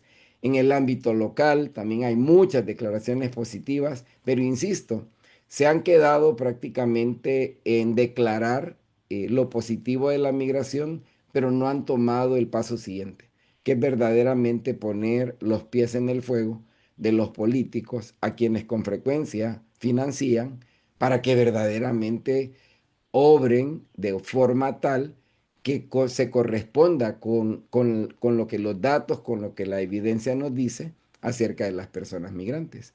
Porque no hay ninguna duda que las personas migrantes son vitales en múltiples campos de la vida en Estados Unidos. Y repito, no lo digo solamente en el plano de cuantificar económicamente qué significa eso, sino imagínate tú la cantidad, los millones de niños que han crecido con una niñera migrante, a quien quieren enormemente, o el número de ancianos a quienes les bañan, les limpian diariamente, personas migrantes en los lugares de cuidado de personas ya ancianas en Estados Unidos.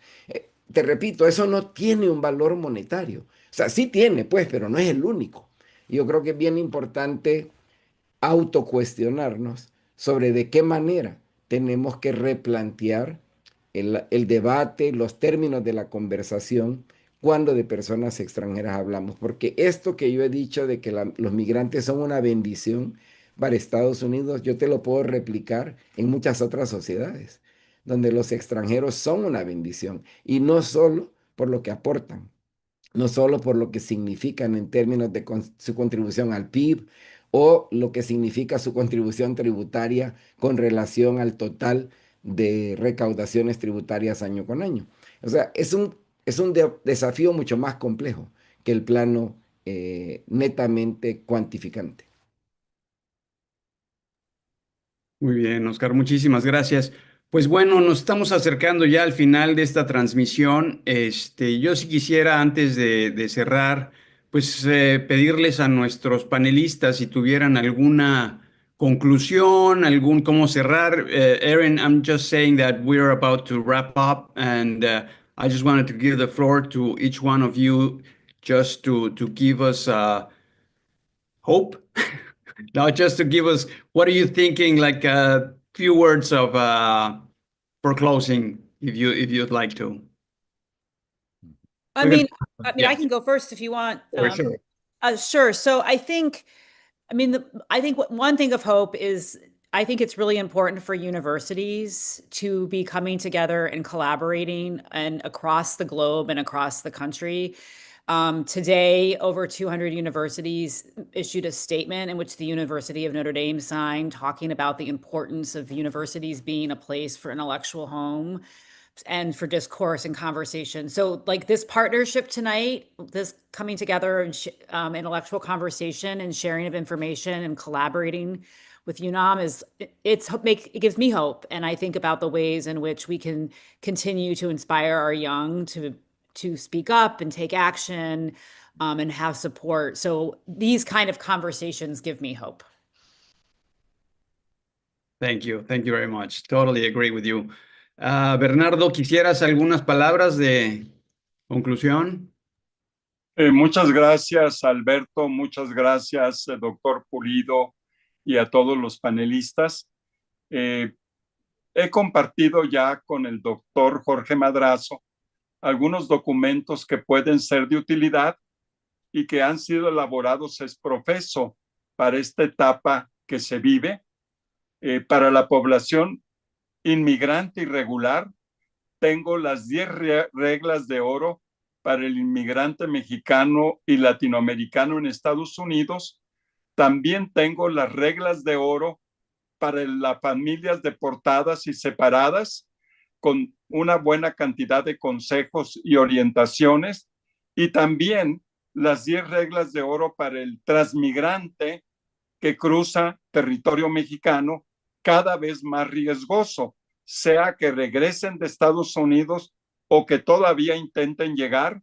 También tengo actualizado un ensayo sobre comunidades mexicanas en el momento actual, haciendo un estudio de los diferentes segmentos. Son 40 millones de personas de origen mexicano y un total de 60, quizás 62 millones, de acuerdo con el censo estadounidense, de población mexicana y latina.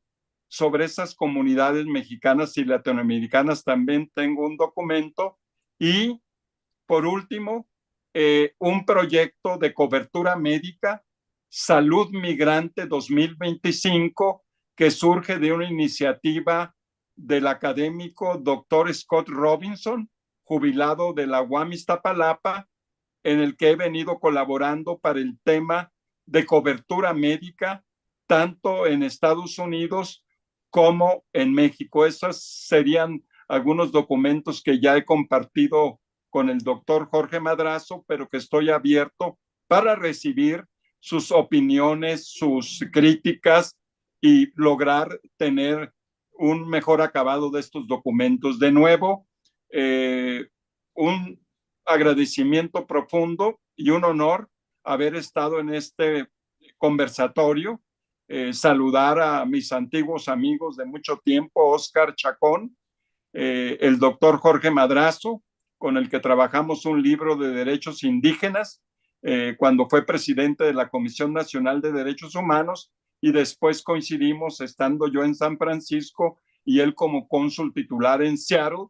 Así que, pues con Andrew Selle también ha habido algunas coincidencias, y algunos de los invitados aquí en el grupo, como la ex senadora Beatriz Paredes, pues he tenido con algunos miembros de su equipo, como Francisco Navarrete González, la experiencia también de tener un sabático en Nicaragua.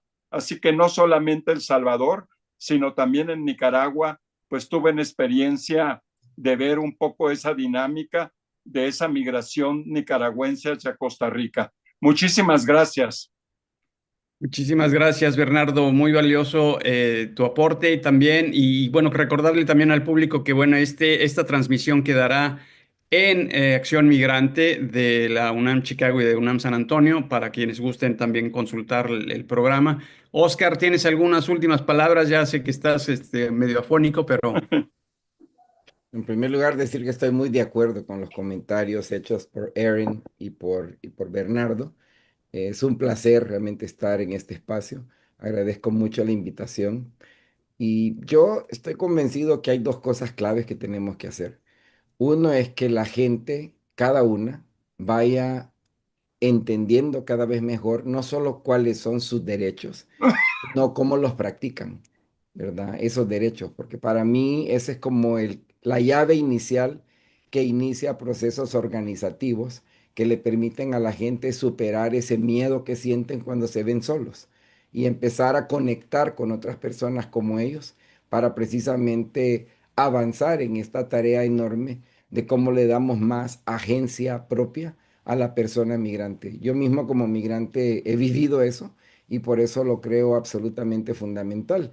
Y lo segundo es que yo creo de que este modelo autoritarista que ha venido surgiendo en diferentes latitudes del planeta tiende a promover de manera enorme los peores instintos de los seres humanos, ¿verdad? Los peores prejuicios de los seres humanos. Y se resumen, en mi opinión, básicamente en dos palabras: miedo y odio. Y yo creo que ante estos valores es crucial que personas como nosotros busquemos de formas creativas cómo reivindicar el conocimiento y el amor, porque son las dos cosas que nos van a permitir, al final de cuentas, no solo superar este momento de crisis, que como bien sabemos, todo momento de crisis es momento de oportunidad, pero también recrear la apuesta general, porque cualquier persona que piense que si regresamos a lo que era la realidad del pasado, hemos superado el problema, estaríamos muy equivocados. Yo creo que es un momento de crear, de innovar y no simplemente de pensar que esquemas del pasado son la solución. Así es que les reitero mi agradecimiento por esta oportunidad. Muchísimas gracias, Oscar. Bueno, Andrew se despidió ya de nosotros. Yo quisiera darles las gracias a todos. Llegamos al final de esta emisión. Quisiera agradecer a nuestros expertos por su tiempo y por compartir su experiencia. Espacios como este adquieren una relevancia especial. Desde las universidades, los centros de pensamiento y las organizaciones defensoras de derechos, tenemos la responsabilidad de aportar miradas informadas, éticas y humanistas que puedan incidir tanto en la comprensión como en la transformación de la relación migratorias actuales. Agradezco su presencia y los invito a escuchar, reflexionar y dialogar con apertura. Las ideas que hoy compartieron nuestros invitados son parte de una conversación más amplia que debemos seguir alimentando desde todos los frentes posibles. Gracias a todos por su atención y seguiremos Adelante. Muchísimas gracias, felicidades. Muy buen panel. Hasta luego. Adiós, Gracias. Berto. Saludos, Bernardo. Buenas tardes, buenas noches. Buenas tardes. Sí.